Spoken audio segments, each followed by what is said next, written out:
Hello, everyone. Welcome to Liam's Lyceum. I'm your host, Liam, aka Hembar, and today I have another underappreciated author spotlight. I've only done one of these before. Many of the authors I talk about on my channel, anyways, I would argue are pretty underappreciated.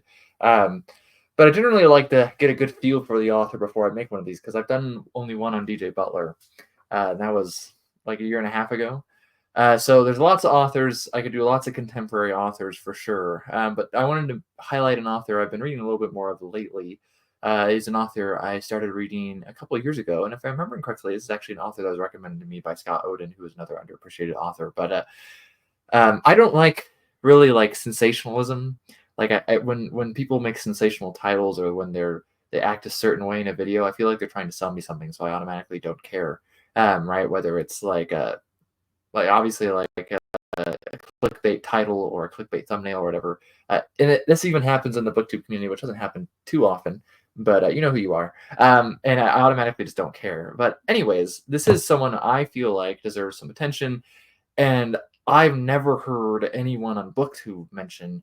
And very few people in real life, against Scott Oden and Howard Andrew Jones. They're really the only people I know of who know of this author, and was more interested in reading of this author because, this author is known for two things pretty much: writing adventure fiction and being a philologist, like Tolkien was. And Tolkien is my favorite author of all time, and he's a philologist, and I think his philological work really assists in his writing. So I'll get first into the adventure fiction I have by him, and then some of the other things that I would like to read by him because I can't find, for example. But if we're get into one thing, this is also kind of a spotlight for another author because he co-wrote a lot of his stuff with another author, and that would be Farnham Bishop. So here's one: In the Grip of the Minotaur.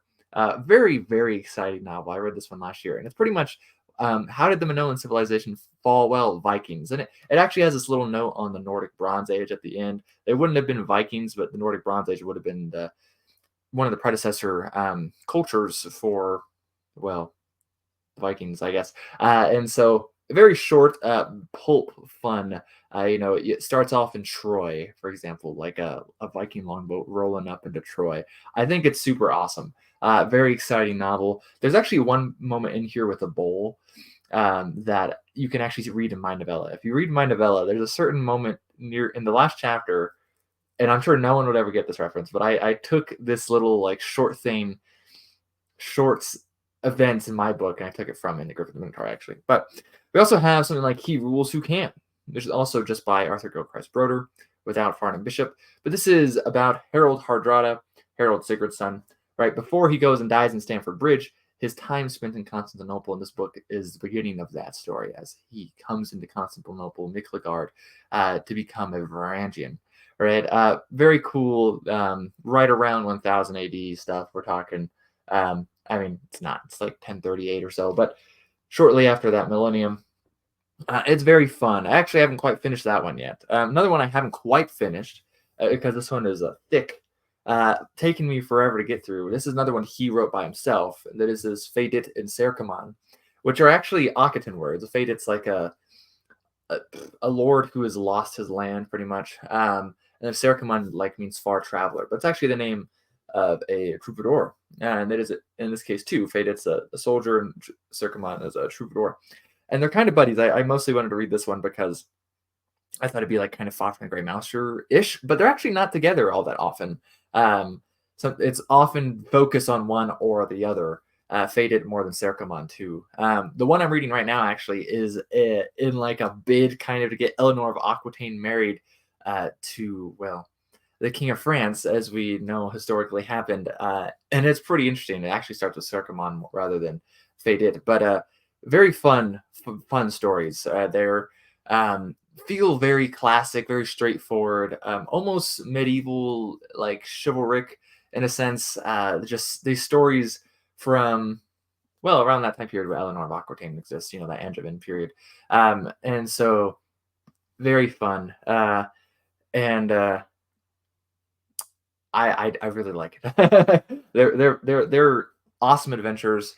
They're fun to read. They're a little longer too, I feel like, if you wanted to read one and even, take it as like a novella. I think they're probably more like novelette. Like they're probably somewhere right around a novelette novella. wherever those meet.